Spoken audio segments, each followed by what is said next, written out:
PM की 3 दिवसीय Europe visit का आज आखिरी दिन है। पीएम आज डेनमार्क में सेकेंड इंडो इकोनॉमिक समिट में हिस्सा लेंगे। इस शिखर सम्मेलन में डेनमार्क के अलावा फिनलैंड, आइसलैंड, नॉर्वे और स्वीडन भी शामिल होंगे। नॉर्डिक देश भारत के लिए सस्टेनेबिलिटी, डिजिटलीकरण और इनोवेशन में अहम भागीदार है। पीएम मोदी फ्रांस के राष्ट्रपति इमैनुअल मैक्रों से मिलने पेरिस जाएंगे और उन्हें बधाई देंगे। मैक्रों ने हाल ही में फ्रांस के राष्ट्रपति चुनाव में दोबारा जीत हासिल की है। इसके साथ ही दोनों नेता इंडो फ्रांस स्ट्रेटेजिक पार्टनरशिप को अगले लेवल पर ले जाने पर चर्चा करेंगे। पीएम मोदी भारतीय समुदाय के सदस्यों को संबोधित करने बिरला सेंटर पहुंचे, जहां उन्होंने लोगों को चलो भारत का नारा दिया। पीएम ने कहा कि दुनिया में रह रहा हर भारतवासी अगर 5 गैर भारतीयों को घूमने के लिए भारत भेजने का काम करेगा तो भारत दुनिया का सबसे लोकप्रिय डेस्टिनेशन बन जाएगा। पीएम ने कहा कि कोरोना के कारण बहुत समय तक सभी की जिंदगी एक तरह से वर्चुअल मोड में चल रही थी। पिछले साल जैसे ही आवाजाही मुमकिन हुई तो प्रधानमंत्री फेडरेशन पहली राष्ट्राध्यक्ष थी, जिनका हमें भारत में स्वागत करने का अवसर मिला। ये भारत और डेनमार्क के मजबूत होते संबंधों को दिखाता है। पीएम मोदी ने कहा कि एक भारतीय दुनिया में कहीं भी जाए वो अपनी कर्म भूमि और उस देश के लिए पूरी ईमानदारी से कंट्रीब्यूट करता है। अनेक बार जब मेरी विश्व नेता से मुलाकात होती है तो वे अपने देशों में बसे भारतीय समुदाय की उपलब्धियों के बारे में मुझे गर्व से बताते हैं।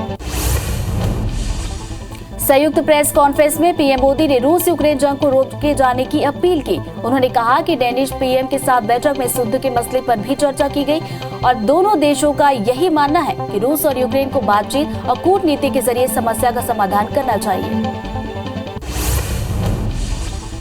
कर्नाटक की एक सभा को संबोधित करते हुए केंद्रीय गृह मंत्री अमित शाह ने कहा कि भारत अपनी सीमाओं के साथ छेड़छाड़ करने वालों पर पलटवार कर सकता है। भारत अमेरिका और इजराइल की तरह ही जवाब दे सकता है। शाह ने पुलवामा आतंकवादी हमले के बाद हुई सर्जिकल स्ट्राइक का जिक्र किया। महाराष्ट्र में आज लाउड स्पीकर विवाद गहरा सकता है। एमएनएस चीफ राज ठाकरे ने अपील की है कि आज अगर लाउड स्पीकरों से अजान बजते हुए सुनते हैं तो उन्हीं जगहों पर लाउड स्पीकर पर हनुमान चालीसा बजाएं। इसके बाद राज्य में सुरक्षा कड़ी कर दी गई। महाराष्ट्र में चल रही लाउड स्पीकर और हनुमान चालीसा विवाद के बीच राज ठाकरे के घर के बाहर सुरक्षा बढ़ा दी गई है। मस्जिदों पर से लाउड स्पीकर हटाने का मुद्दा उठाकर एक बार फिर सुर्खियों में आने वाले राज ठाकरे पर एक मामले में उनके खिलाफ गैर जमानती वारंट जारी किया गया। मनसे प्रमुख राज ठाकरे पर दर्ज हुए मामले पर शिवसेना के नेता संजय राउत का बयान सामने आया। उन्होंने कहा कि ऐसे भड़काऊ भाषणों पर इस प्रकार के एक्शन हो जाते हैं। इस तरह के मामले पूरे देश में दर्ज होते हैं। उन्होंने कहा कि महाराष्ट्र में बाहर से लोगों को यहां लाकर दंगे भड़काने की कोशिश चल रही है। राजस्थान के जोधपुर में सिर्फ एक झंडा लगाने पर विवाद हो गया। मामले में अब तक 97 लोगों को गिरफ्तार कर लिया गया। डिप्टी एडिशनल और एसपी स्तर के अधिकारी तैनात किए गए हैं। हर छोटी बड़ी घटना पर पैनी नजर रखी जा रही है। 10 इलाकों में कर्फ्यू लगाया गया। जोधपुर में भी कर्फ्यू जारी है। कानून व्यवस्था बनाए रखने के लिए सड़कों पर पुलिस की तैनाती की गई। सुरक्षा के पर्याप्त इंतजाम भी किए गए हैं। यहाँ पर एक डिप्टी एसपी, एक एडिशनल एसपी, इंस्पेक्टर और सभी रैंक के अधिकारी मौजूद हैं। जोधपुर एडीसीपी रघुनाथ गार्गे ने ये जानकारी दी। राजस्थान के जोधपुर में हिंसा वाले इलाकों में अगले 2 दिनों तक सभी स्कूल बंद रहेंगे। जिन स्कूलों में बोर्ड परीक्षाएं होनी है वे स्कूल खुले रहेंगे। जोधपुर डीएम हिमांशु गुप्ता ने इसकी जानकारी दी। शहर में ईद से पहले सोमवार रात को 2 समुदायों के बीच खूनी संघर्ष हुआ। सीरम इंस्टीट्यूट ऑफ इंडिया ने कोवोवैक्स टीके की कीमत में भारी कटौती की है। एसआईआई ने हर खुराक की कीमत 900 रुपए से घटाकर 225 रुपए कर दी है। इसमें टैक्स भी शामिल नहीं है। 12 से 17 साल की उम्र वालों के टीकाकरण के लिए कोवोवैक्स को कोविन पोर्टल पर सोमवार को ही शामिल किया गया। दिल्ली में कोरोना के मामले बढ़ रहे हैं। 24 घंटे के अंदर 1414 नए मामले दर्ज किए गए। 1171 स्वस्थ होकर डिस्चार्ज हुए। इस दौरान संक्रमण से एक व्यक्ति की मौत भी दर्ज की गई। इसके बाद एक्टिव मरीजों की संख्या 5000 के पार। दिल्ली के साथ ही देश के दूसरे राज्यों में भी कोरोना के मामले बढ़ रहे हैं। महाराष्ट्र में 24 घंटे के अंदर कोरोना के 182 नए मामले आए और एक मरीज की मौत हो गई है। वहीं उत्तर प्रदेश में 193 केस, हरियाणा में 505 और केरल में 386 नए मामले। मध्य प्रदेश में 24 घंटे के अंदर 26 नए मामले दर्ज किए गए, जबकि 13 लोग डिस्चार्ज हुए।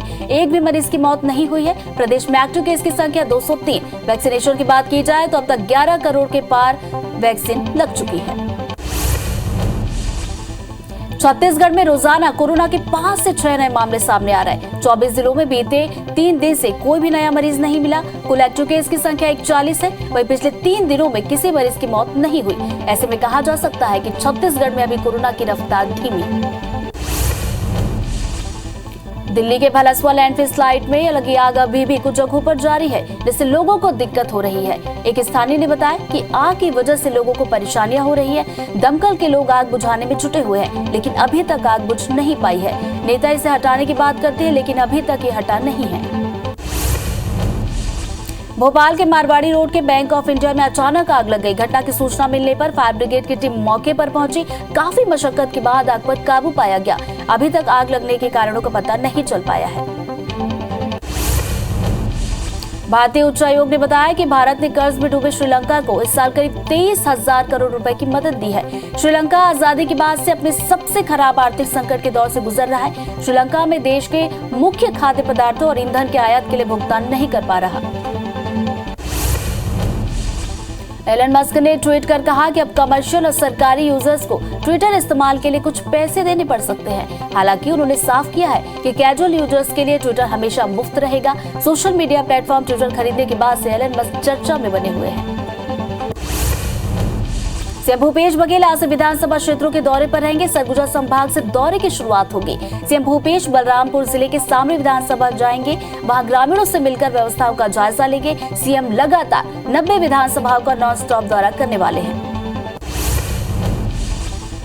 रायपुर में अगती त्योहार और माटी पूजा दिवस पर सीएम ने खेत में ठाकुर देवता की पूजा अर्चना की। इस दौरान उन्होंने कृषि विश्वविद्यालय कॉलेज के नए भवन और जैविक उत्पादन के लिए डेयरी का लोकार्पण किया। बता दें कि ये भवन और डेयरी 6 करोड़ से भी ज्यादा की लागत से बना हुआ है। केंद्रीय मंत्री धर्मेंद्र प्रधान और राज्य के कैबिनेट मंत्री मोहन यादव ने उज्जैन के महाकालेश्वर मंदिर पहुंचे, जहां उन्होंने बाबा महाकाल की पूजा अर्चना की। कांग्रेस के सचिव और प्रदेश प्रभारी चंदन यादव ने बिलासपुर में जिला शहर कार्यकारिणी और पदाधिकारियों के साथ समीक्षा बैठक की, जिसमें प्रमुख रूप से बीते 3 महीने के संगठनात्मक कामकाज, आगामी 3 माह के संगठनात्मक कार्यों की रूपरेखा और संगठनात्मक गतिविधियों की समीक्षा की गई। सीएम शिवराज सिंह चौहान ने गुफा मंदिर में भगवान परशुराम की प्रतिमा का अनावरण किया। इस दौरान उनके साथ अवधेशानंद गिरी महाराज, पूर्व केंद्रीय मंत्री सुरेश पचौरी, पूर्व मंत्री पीसी शर्मा भी मौजूद रहे। सभी अतिथि रथ पर सवार होकर कार्यक्रम स्थल पर पहुंचे। परशुराम जयंती पर आयोजित कार्यक्रम को संबोधित करते हुए सीएम शिवराज ने कहा कि उनका जन्म तब हुआ जब समाज में अराजकता बढ़ रही थी। भगवान ने दुष्टों के खिलाफ अस्त्र उठाया। समाज में आज भी असामाजिक तत्वों के लिए कानून का सहारा लेना पड़ता है। भगवान परशुराम प्रेरणा देते हैं कि दुष्टों को कुचल देना चाहिए। सीएम शिवराज सिंह चौहान ने कहा कि समाज धर्म के कल्याण के लिए हमने संस्कृत के शिक्षकों की भर्ती शुरू की है। यह अभियान आगे भी जारी रहेगा। अब तक पदों पर भर्ती नहीं की गई, तब तक के लिए अतिथि शिक्षक ही रखे जाएंगे। सीएम शिवराज सिंह चौहान ने कहा कि मंदिर की जमीन नहीं बिकनी चाहिए। इसके लिए समिति बनाई जाएगी। मंदिरों का संचालन पंडित करे, इसकी व्यवस्था भी पंडित करे। सरकार का कोई हस्तक्षेप नहीं होगा। संस्कृत पढ़ने वाले बालकों के लिए स्कॉलरशिप शुरू की जाएगी। सीएम शिवराज सिंह चौहान ने बड़ी घोषणा की है। उन्होंने कहा कि भगवान परशुराम के चरित्र को पाठ्यक्रम में शामिल किया जाएगा। इसके लिए मैं पाठ्यक्रम समिति को बुलाकर तत्काल निर्देश दूंगा। मंदिर से लगी हुई जमीन सरकार नीलाम नहीं करेगी। पुजारियों का मानदेय 5,000 होगा। अक्षय तृतीया के मौके पर बलौदाबाजार जिले में माटी पूजन दिवस मनाया गया, जिसमें जनप्रतिनिधियों ने भूमि पूजन कर बीजों का रोपण किया। इस दौरान किसानों को जैविक वर्मी कंपोस्ट खाद का वितरण किया गया। साथ ही किसानों को जैविक खाद का उपयोग करने की शपथ दिलाई गई। खरोरा में अक्षय तृतीया के मौके पर गुड्डे गुड़ियों की शादी आयोजित की गई। छोटे बच्चों ने अपनी टोली के साथ गुड्डा गुड्डी की शादी रचाई। इसमें बड़ों ने भी साथ दिया। इस कार्यक्रम में बड़ी संख्या में लोगों ने हिस्सा लिया। कहा जाता है कि अक्ति पर्व पर शादी की रस्म अक्षय संबंधों का गठजोड़ होता है। तो इधर बिलासपुर में अक्षय तृतीया, परशुराम जयंती और ईद के मौके पर 7 गरीब लड़कियों का विवाह कराया गया। सीनियर कांग्रेस नेता अनिल टाह ने अपनी पत्नी शोभा टाह की पुण्य स्मृति में निर्धन कन्याओं का विवाह करवाया। इस मौके पर विधायक शैलेश पांडे भी विवाह समारोह में शामिल हुए।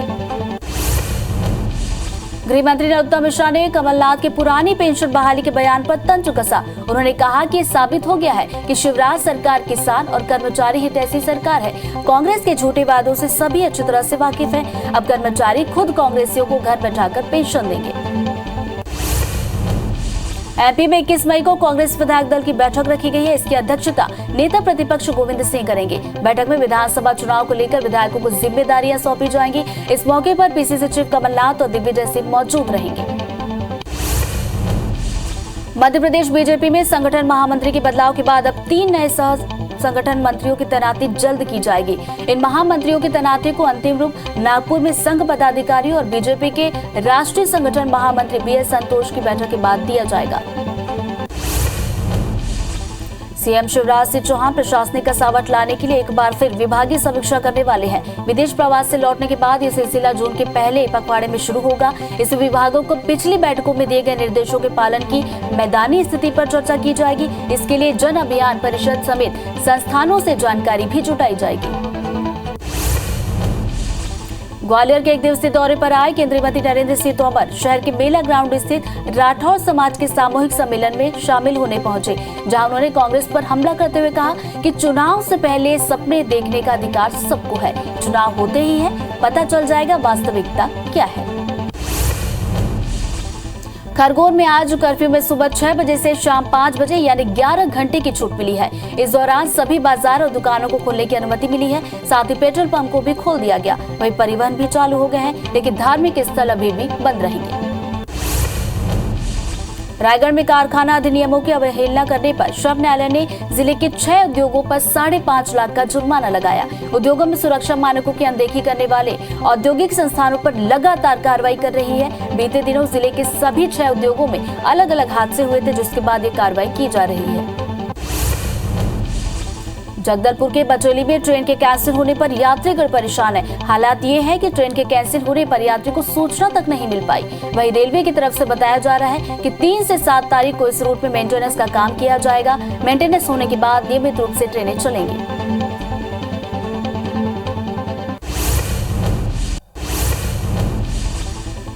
ओरछा के तरीचर कला में बिजली विभाग के लाइनमैन के साथ मारपीट की गई, जिसका वीडियो सोशल मीडिया पर वायरल हुआ है। ये मारपीट बिजली बिल की खामी को लेकर हुई है। वही वीडियो वायरल होने के बाद पुलिस ने केस दर्ज कर आरोपी की तलाश शुरू कर दी है। गुना जिले के चाचौड़ा थाना क्षेत्र के जोगीपुर में बने टोल प्लाजा पर विवाद के बाद कुछ लोगों ने धारदार हथियार और चाकुओं से टोल में काम करे 4 कर्मचारियों पर हमला कर दिया, जिसमें करीब 6 लोग घायल हुए। वही घटना के बाद पुलिस ने मामला दर्ज कर आगे की कार्रवाई शुरू कर दी है। रायपुर में लिफ्ट कारोबारी मनोज मेश्राम हत्याकांड मामले में आरोपी अब तक फरार है। अब आरोपियों के फरार होने का सीसीटीवी फुटेज सामने आया है। लिफ्ट कारोबारी से मारपीट कर उसे मौत के घाट उतार दिया गया था। वहीं बेटे से भी मारपीट की गई। कवर्धा सिटी कोतवाली क्षेत्र के सरेखा में एक युवक ने धारदार हथियार से 2 लोगों पर हमला कर दिया। सनकी अपनी पत्नी के साथ मारपीट कर रहा था, तभी मारपीट करने से मना करने पर उसने पड़ोसियों पर हमला कर दिया। वहीं घटना के बाद पुलिस ने आरोपी को गिरफ्तार कर न्यायिक रिमांड पर भेजा है। राजिम के गोबरा नवापारा में दुकान के गले में रखे 50,000 रुपए 3 चोरों ने साफ कर दिए। घटना सीसीटीवी में कैद हुई है। वीडियो में 3 चोरी करते हुए चोर भागते हुए नजर आए। वहीं चोरी के बाद पुलिस ने चोरों के खिलाफ केस दर्ज किया। सीएम भूपेश बघेल के निर्देश के बाद बलौदाबाजार पुलिस चिटफंड कंपनियों के खिलाफ शिकंजा कसती जा रही है। इसी कड़ी में भाटापारा शहर थाना की पुलिस टीम ने 2 चिटफंड कंपनी के डायरेक्टर को गिरफ्तार किया। आरोपी को देवास से गिरफ्तार किया गया। चिटफंड मामले में अभी तक 7 आरोपियों को गिरफ्तार कर लिया गया है। कटनी में स्मैक का अवैध कारोबार करने वाले एक युवक को कोतवाली पुलिस ने गिरफ्तार किया। साथ ही उसके पास से 50 ग्राम स्मैक भी जब्त किया गया। कीमत 5 लाख रुपए बताई गई। पुलिस ने मुखबिर की सूचना पर यह बड़ी कार्रवाई की। बालोद के मंगचुआ थाना इलाके में छोटे भाई ने शराब पीने और आए दिन विवाद करने से तंग आकर बड़े भाई की हत्या कर दी। अपनी पत्नी की मदद से लाश को घर के बाहर तालाब में दफनाकर गांव से फरार हो गया। मामले में पुलिस ने दोनों को गिरफ्तार किया। बालोद थाना क्षेत्र के खैरतराई गांव के खेत में पेड़ पर लटकी दंपत्ति की लाश मिली है। मामले की सूचना मिलने पर मौके पर पहुंची पुलिस ने शव को पीएम के लिए भेजा। बताया जा रहा है कि दोनों को प्रेम विवाह हुआ था। वहीं पुलिस ने मामले में केस दर्ज कर जांच शुरू की है।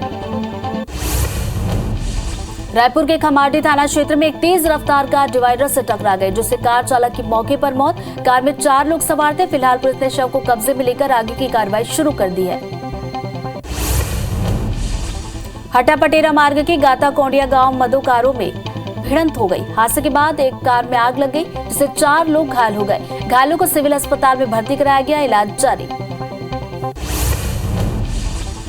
कवर्धा के निवारी के पास जल संसाधन विभाग के सरकारी वाहन ने एक बुजुर्ग को टक्कर मार दी। टक्कर मारने के बाद अनियंत्रित होकर पलट गई, जिसमें जल संसाधन विभाग के कार्यपालन अभियंता सहित 3 लोग घायल हुए। इलाज के लिए अस्पताल में भर्ती कराया गया। बाबा महाकाल के दर्शन के लिए उज्जैन से आ रही फिल्म अभिनेत्री तनुश्री दत्ता की कार का ब्रेक फेल होने से हादसा हो गया। हादसे में तनुश्री दत्ता के पैर में चोटें आई हैं। उन्होंने खुद इसकी जानकारी ट्वीट के जरिए दी। वो घायल हालत में बाबा महाकाल के दरबार में पहुंची और भगवान के दर्शन किए। धमतरी के रुद्री बैराज में कूदकर एक व्यक्ति ने सुसाइड कर लिया। वहीं घटना के बाद मौके पर पहुंची पुलिस ने गोताखोरों की मदद से शव को बाहर निकाला। पीएम के लिए जिला अस्पताल में भेज दिया गया है। मृतक की पहचान गोकुलपुर पिंक सिटी निवासी किशोर गुप्ता के रूप में हुई। फिलहाल सुसाइड की वजह नहीं पता चल पाई है। मुरैना की चंबल नदी में 3 बच्चों के डूबने से मामले में 5 दिन बाद भी एक लापता लड़की का पता नहीं चल पाया। प्रशासन की ओर से गोताखोर और एनडीआरएफ की टीम नहीं पहुंची, तो ग्रामीणों ने अपने स्तर पर शव को तलाशने का प्रयास किया। केंद्रीय मंत्री नरेंद्र सिंह तोमर के निर्देश के बाद टीमें नहीं भेजी गई। जबलपुर के मेढ़ी गांव में खेत में काम कर रहे 3 लोगों पर एक तेंदुए ने हमला कर दिया, जिसमें एक महिला और बुजुर्ग गंभीर रूप से घायल हुए। उपचार के लिए जबलपुर के मेडिकल कॉलेज में रेफर किया गया। वहीं घटना के बाद वन विभाग की टीम तेंदुए की तलाश में जुट गई है।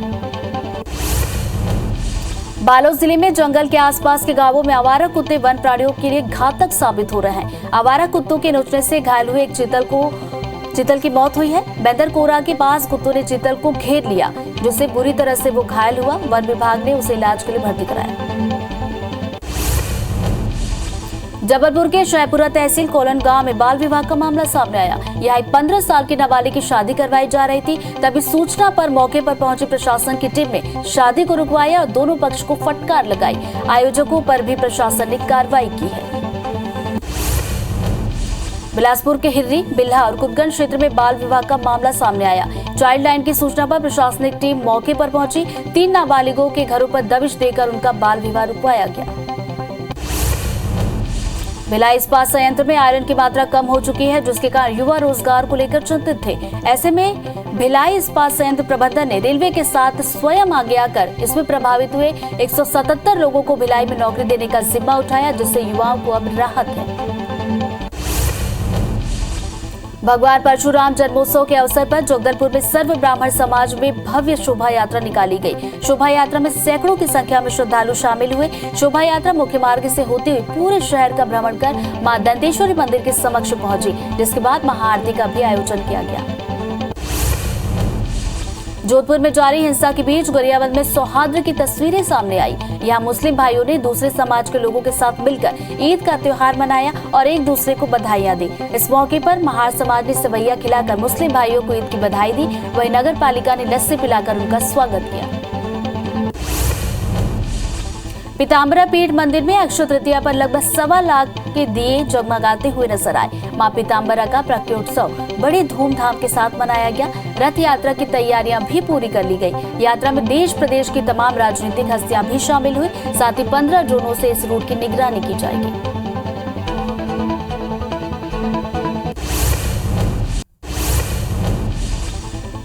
आपदा प्रतिरोधी बुनियादी ढांचे पर आयोजित अंतर्राष्ट्रीय सम्मेलन में पीएम मोदी ने हिस्सा लिया। इस दौरान उन्होंने कहा कि सतत विकास का लक्ष्य किसी को पीछे नहीं छोड़ना है, इसलिए हम अगली पीढ़ी के लिए बुनियादी ढांचे का निर्माण करने, सबसे गरीब और कमजोर लोगों की जरूरतों को पूरा करने के लिए प्रतिबद्ध हैं। पीएम मोदी ने कहा कि इंफ्रास्ट्रक्चर सिर्फ पैसे बनाने और निवेश पर लंबी अवधि के रिटर्न कमाने के लिए नहीं है। ये आंकड़ों और पैसे के बारे में नहीं, ये लोगों के बारे में है। ये उन्हें समान तरीके से उच्च गुणवत्ता, भरोसेमंद और टिकाऊ सेवाएं प्रदान करने के बारे में। पीएम मोदी ने कहा कि 2.5 साल के कम समय में सीडीआरआई ने महत्वपूर्ण पहल की और बहुमूल्य योगदान दिया। पिछले साल COP26 में शुरू की गई infrastructure of resilient Thailand status पहले छोटे द्वीप देशों के साथ काम करने की हमारी प्रतिबद्धता की स्पष्ट अभिव्यक्ति। पीएम की 3 दिवसीय यूरोप विजिट का आज आखिरी दिन। पीएम आज डेनमार्क में सेकेंड इंडो नॉर्डिक समिट में भाग लेंगे। इस शिखर सम्मेलन में डेनमार्क के अलावा फिनलैंड, आइसलैंड, नॉर्वे और स्वीडन शामिल हैं। नॉर्डिक देश भारत के लिए सस्टेनेबिलिटी, डिजिटलीकरण और इनोवेशन में अहम भागीदार। पीएम मोदी फ्रांस के राष्ट्रपति इमैनुअल मैक्रों से मिलने के लिए पेरिस जाएंगे और उन्हें बधाई देंगे। मैक्रों ने हाल ही में फ्रांस के राष्ट्रपति चुनाव में दोबारा जीत हासिल की। इसके साथ ही दोनों नेता इंडो फ्रांस स्ट्रेटेजिक पार्टनरशिप को लेकर अगले लेवल पर जाने पर भी चर्चा करेंगे। सांसद नवनीत राणा और उनके विधायक पति रवि राणा को मुंबई सेशन कोर्ट ने बड़ी राहत दी। कोर्ट ने राणा दंपति को जमानत दे दी है। इसके साथ ही कोर्ट ने कहा कि अगर ऐसा दोबारा किया तो जमानत रद्द हो जाएगी। इसके अलावा वे सबूतों से छेड़छाड़ नहीं करेंगे और कोई प्रेस कॉन्फ्रेंस भी नहीं करेंगे। महाराष्ट्र में आज लाउड स्पीकर विवाद गहरा सकता है। एमएनएस चीफ राज ठाकरे ने अपील की है कि आज अगर आप लाउड स्पीकरों से अजान बजते हुए सुनते हैं तो उन्हीं जगहों पर लाउड स्पीकर पर हनुमान चालीसा बजाएं। इसके बाद राज्य में सुरक्षा कड़ी कर दी गई है। लाउड स्पीकर लेकर राज ठाकरे ने बयान को लेकर शिवसेना नेता संजय राउत ने पलटवार किया। उन्होंने कहा कि महाराष्ट्र में शांति है, महाराष्ट्र में कोई भी गैर कानूनी लाउड स्पीकर नहीं चल रहा। राज ठाकरे माहौल खराब करने की कोशिश कर रहे हैं। देश में लाउड स्पीकर का कानून बना है। लाउड स्पीकर पर राज ठाकरे के बयान को लेकर केंद्रीय मंत्री मुख्तार अब्बास नकवी ने कहा कि यूपी को एक मॉडल की तरह लीजिए। सभी धर्मों के धर्म स्थलों पर लोगों ने गैर जरूरी लाउड स्पीकर हटाए, लेकिन कहीं परिवार, कहीं वर्चस्व की लड़ाई चल रही है। समाज के सौहार्द को बिगाड़ने की कोशिश कोई करे तो ये ठीक नहीं। पुणे के खलकर हनुमान मंदिर में महाआरती करने के बाद पुलिस ने महाराष्ट्र नवनिर्माण सेना के सचिव अजय शिंदे के साथ 250 से ज्यादा कार्यकर्ताओं को हिरासत में लिया। महाराष्ट्र पुलिस के मुताबिक लाउड स्पीकर पर हनुमान चालीसा बजाने के आरोप में ये बड़ी कार्रवाई की गई। राजस्थान के सीएम अशोक गहलोत ने कहा कि हिंसा के मामले में कोई समझौता नहीं किया जाएगा। दंगा किसी कीमत पर नहीं होना चाहिए। कहीं तनाव होगा तो कार्रवाई की जाएगी। इसमें जो भागीदार बनते हैं, चाहे वो किसी भी धर्म का हो, किसी भी पार्टी का हो या फिर जाति या वर्ग का हो, सभी के साथ समान व्यवहार किया जाएगा। जोधपुर हिंसा मामले में अब तक 100 से ज्यादा लोगों को गिरफ्तार किया जा चुका है। वहीं लगभग 13 एफआईआर दर्ज की गई। हर छोटी बड़ी घटना पर पैनी नजर रखी जा रही है। 10 इलाकों में कर्फ्यू भी लगाया गया। जोधपुर में अभी स्थिति नियंत्रण में है। कमिश्नर ने लोगों से शांति बनाए रखने की अपील की है। जोधपुर में कर्फ्यू जारी है। कानून व्यवस्था बनाए रखने के लिए सड़कों पर पुलिस की तैनाती की गई है। सुरक्षा के पर्याप्त इंतजाम भी किए गए। यहाँ पर एक डिप्टी एसपी, एक एडिशनल एसपी, इंस्पेक्टर और सभी रैंक के अधिकारी मौजूद हैं। जोधपुर एडीसीपी रघुनाथ गर्ग ने ये बड़ी जानकारी दी है। राजस्थान के जोधपुर में हिंसा वाले इलाकों में अगले 2 दिनों तक सभी स्कूल बंद रहेंगे। जिन स्कूलों में बोर्ड परीक्षाएं होनी हैं, वे स्कूल खुले रहेंगे। जोधपुर डीएम हिमांशु गुप्ता ने इसकी जानकारी दी है। शहर में ईद से पहले सोमवार रात को 2 समुदायों के बीच खूनी संघर्ष हुआ था। सीरम इंस्टीट्यूट ऑफ इंडिया ने कोवोवैक्स टीके की कीमत में भारी कटौती की है। एसआईआई ने हर खुराक की कीमत 900 रुपए से घटाकर 225 रुपए कर दी। इसमें टैक्स शामिल नहीं है। 12 से 17 साल की उम्र वालों के टीकाकरण के लिए कोवोवैक्स को कोविन पोर्टल पर सोमवार को ही शामिल किया गया।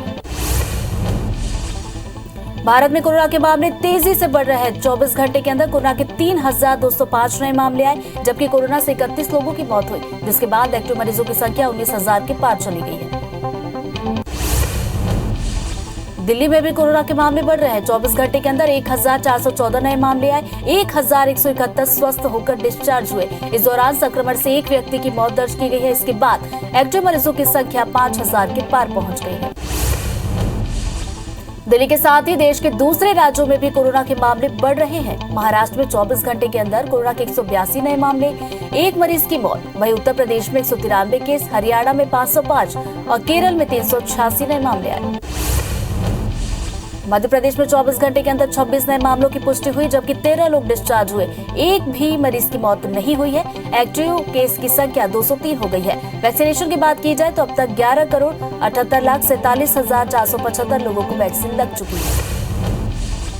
छत्तीसगढ़ में रोजाना कोरोना के पास से 6 नए मामले आ रहे हैं। 24 जिलों में बीते दिन से कोई भी नया मरीज नहीं मिला।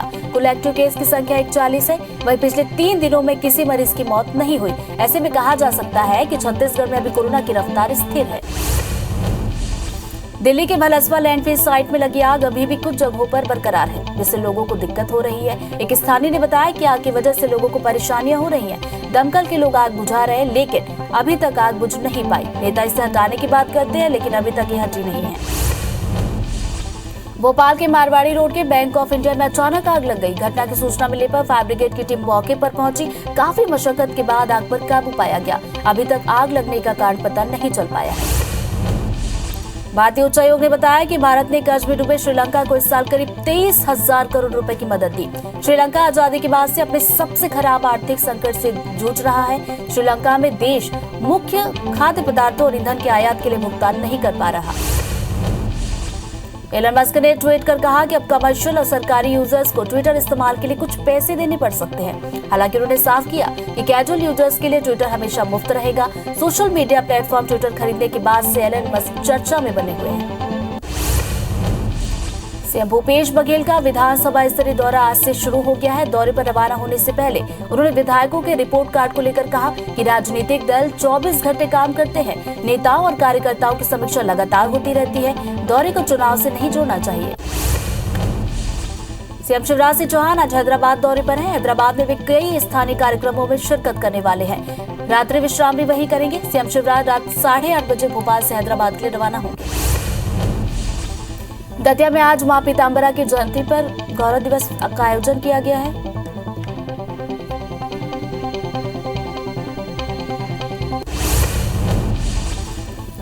केंद्रीय गृह राज्य मंत्री नित्यानंद राय छत्तीसगढ़ के दौरे पर हैं। इस बीच रायपुर एयरपोर्ट पर उन्होंने कहा कि नक्सल मुक्ति के लिए केंद्र और राज्य संयुक्त रूप से काम कर रहे हैं। उन्होंने कहा कि जरूरत के हिसाब से छत्तीसगढ़ को राशि मिलती है। केंद्रीय मंत्री धर्मेंद्र प्रधान और राज्य के कैबिनेट मंत्री मोहन यादव ने उज्जैन के महाकालेश्वर मंदिर पहुंचकर वहां पर बाबा महाकाल की पूजा अर्चना की। छिंदवाड़ा पहुंचे सांसद नकुल नाथ ने परशुराम वाटिका में पूजा अर्चना की। इसके बाद ब्रह्म समाज कल्याण मंडल के पदाधिकारियों से भी मुलाकात की। इस मौके पर जिला कांग्रेस कमेटी के अध्यक्ष विश्वनाथ ओक्टे और ब्रह्म समाज कल्याण मंडल के अध्यक्ष विजय पांडे उपस्थित रहे। एम्स भोपाल में डॉक्टर्स की संख्या बढ़ाई जाएगी। 34 विभागों में 159 सीनियर रेजिडेंट डॉक्टर्स की भर्ती की जाएगी। इसके लिए 15 मई तक ऑनलाइन आवेदन मंगाए गए हैं। रेजिडेंट ट्रामा यूनिट में 16, इसी के साथ दूसरे विभाग में भी 13 रेजिडेंट डॉक्टर्स की भर्ती की जाएगी। शहडोल जिले के अश्विनी कुमार पांडे की याचिका पर अनुकंपा नियुक्ति को लेकर हाईकोर्ट ने अपना आदेश दोहराया है। कोर्ट के मुताबिक परिवार का एक सदस्य सरकारी नौकरी में है तो दूसरे को अनुकंपा नियुक्ति का लाभ नहीं मिल सकेगा। अश्विनी कुमार पांडे ने हाईकोर्ट से अनुकंपा नियुक्ति की मांग की थी। खरगोन में आज कर्फ्यू में सुबह 6 बजे से शाम 5 बजे तक यानी 11 घंटे की छूट मिली है। इस दौरान सभी बाजार और दुकानों को खुलने की अनुमति दी गई है। साथ ही पेट्रोल पंप को भी खोल दिया गया। वहीं परिवहन भी चालू हो गया, लेकिन धार्मिक स्थल अभी भी बंद। जशपुर के दुलदुला स्वास्थ्य केंद्र में डॉक्टर और स्वास्थ्य कर्मचारियों के बीच का विवाद अब थमने का नाम नहीं ले रहा। अस्पताल के रजिस्टर फाड़ने की घटना को लेकर बीएमओ ने पुलिस थाने में रिपोर्ट दर्ज कराई है। आए दिन विवाद से अस्पताल के कामकाज और चिकित्सा सेवाएं प्रभावित होती हैं। ओरछा तहसीलदार संदीप शर्मा ने अपनी टीम के साथ अतिक्रमण हटाने की बड़ी कार्रवाई की। लक्ष्मी मंदिर के पास की भूमि को अतिक्रमण से मुक्त करा लिया गया। कब्जा मुक्त जमीन की कीमत करीब 4 करोड़ रुपए बताई गई। कार्रवाई के दौरान राजस्व अमला और पुलिस बल मौजूद रहा। ओरछा के तरीचर कला में बिजली विभाग के लाइनमैन के साथ मारपीट की गई, जिसका वीडियो अब सोशल मीडिया पर वायरल हुआ। ये मारपीट बिजली बिलों की खामी को लेकर की गई। वही वीडियो वायरल होने के बाद पुलिस ने केस दर्ज किया। आरोपी की तलाश जारी। गुना जिले के चाचौड़ा थाना क्षेत्र के जोगीपुर में बने टोल प्लाजा पर विवाद के बाद कुछ लोगों ने टोल कर्मियों पर चाकू से हमला कर दिया, जिसमें करीब 6 लोग घायल हुए। घटना के बाद पुलिस ने मामला दर्ज किया। आगे की कार्रवाई जारी है। कवर्धा सिटी कोतवाली क्षेत्र के सरेखा में एक युवक ने धारदार हथियार से 2 लोगों पर हमला कर दिया। आरोपी अपनी पत्नी के साथ मारपीट कर रहा था, तभी पड़ोसियों ने उसे मारपीट करने से मना किया, जिससे नाराज होकर उसने उन्हीं पर हमला कर दिया। फिलहाल पुलिस ने आरोपी को गिरफ्तार कर लिया है। राजिम के गोबरा नवापारा में दुकान के गले में रखे 50,000 रुपए 3 चोरों ने साफ कर दिए। घटना सीसीटीवी में भी कैद हुई है। वीडियो में 3 चोर करते हुए भागते नजर आए। वहीं चोरी के बाद पुलिस ने चोरों के खिलाफ केस दर्ज कर तलाश शुरू कर दी है। सीएम भूपेश बघेल के निर्देश के बाद बलौदाबाजार पुलिस चिटफंड कंपनियों के खिलाफ शिकंजा कसती जा रही है। इसी कड़ी में भाटापारा शहर थाना की पुलिस टीम ने 2 चिटफंड कंपनी के डायरेक्टरों को गिरफ्तार किया। चिटफंड मामले में अभी तक 7 आरोपियों को गिरफ्तार किया जा चुका है। जशपुर जिले की पुलिस ने ओडिशा सीमा पर यूपी में नशे का कारोबार करने वाले कुख्यात आरोपी को गिरफ्तार किया। गिरफ्तार आरोपी की कार से 100 किलो से ज्यादा गांजा जब्त किया गया। कीमत 11,30,000 रुपए आंकी गई। लावाकेरा के चेक पोस्ट में तैनात पुलिस टीम ने ये बड़ी कार्रवाई की। कटनी में स्मैक का अवैध कारोबार करने वाले एक युवक को कोतवाली पुलिस ने गिरफ्तार किया। साथ ही उसके पास से 50 ग्राम स्मैक भी जब्त की गई। कीमत 5 लाख रुपए बताई गई है। पुलिस ने मुखबिर की सूचना पर यह कार्रवाई की। भिंड में 27 अप्रैल को सिलेंडर ब्लास्ट में घायल हुए गोदाम मालिक के बेटे ने इलाज के दौरान दम तोड़ दिया। युवक का इलाज दिल्ली के एक अस्पताल में चल रहा था। घरेलू सिलेंडर से कमर्शियल सिलेंडर भरने के दौरान ये पूरा हादसा हुआ था। फूड विभाग ने मौके से 8 सिलेंडर जब्त किए। बालोद के मंगचुआ थाना इलाके में छोटे भाई ने शराब पीने आए दिन विवाद करने से तंग आकर अपने बड़े भाई की ही हत्या कर दी और अपनी पत्नी की मदद से लाश को घर के बाहर तालाब में दफनाकर गांव से फरार हो गया। मामले में पुलिस ने दोनों को गिरफ्तार कर लिया है। बालोद थाना क्षेत्र के खैरतराई गांव के खेत में पेड़ पर दंपत्ति की लाश लटकी हुई मिली। मामले की सूचना मिलने पर मौके पर पहुंचे पुलिस ने शव को पीएम के लिए भेज दिया। बताया जा रहा है कि दोनों का प्रेम विवाह हुआ था। वहीं पुलिस ने मामले में केस दर्ज कर आगे की कार्रवाई शुरू कर दी है।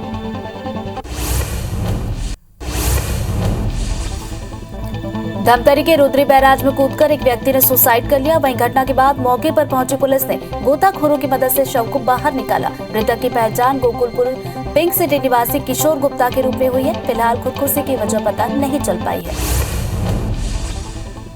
कवर्धा के धानीखूटा घाट के पास बारातियों से भरा वाहन अनियंत्रित होकर पलट गया। हादसे में 9 लोग घायल हुए, जिन्हें लोहारा के सामुदायिक अस्पताल में भर्ती कराया गया। 3 गंभीर मरीजों को जिला अस्पताल रेफर कर दिया गया है। पुलिस ने ड्राइवर के खिलाफ मामला दर्ज कर जांच शुरू कर दी है। रायपुर के खमाडी थाना क्षेत्र में एक तेज रफ्तार कार डिवाइडर से जा टकराई, जिससे कार चालक की मौके पर मौत हुई। कार में 4 लोग सवार थे। फिलहाल पुलिस ने शव को कब्जे में लेकर आगे की कार्रवाई शुरू कर दी है। हटापटेरा मार्ग के गाता कोड़िया गांव में 2 कारों में भिड़ंत हो गई। हादसे के बाद एक कार में आग लग गई, जिससे 4 लोग घायल हुए। घायलों को सिविल अस्पताल में भर्ती कराया गया, इलाज जारी।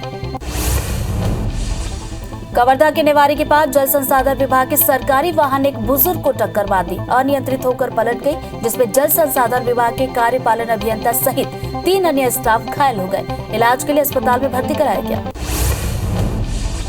मुरैना के चंबल नदी में 3 बच्चियों के डूबने के मामले में 5 दिन बाद भी एक लड़की का पता नहीं चल पाया। प्रशासन की ओर से गोताखोर और एनडीआरएफ की टीम नहीं पहुंची, तो ग्रामीणों ने अपने स्तर पर शव को तलाशने का प्रयास किया। केंद्रीय मंत्री नरेंद्र सिंह तोमर के निर्देश के बाद भी टीम नहीं भेजी गई।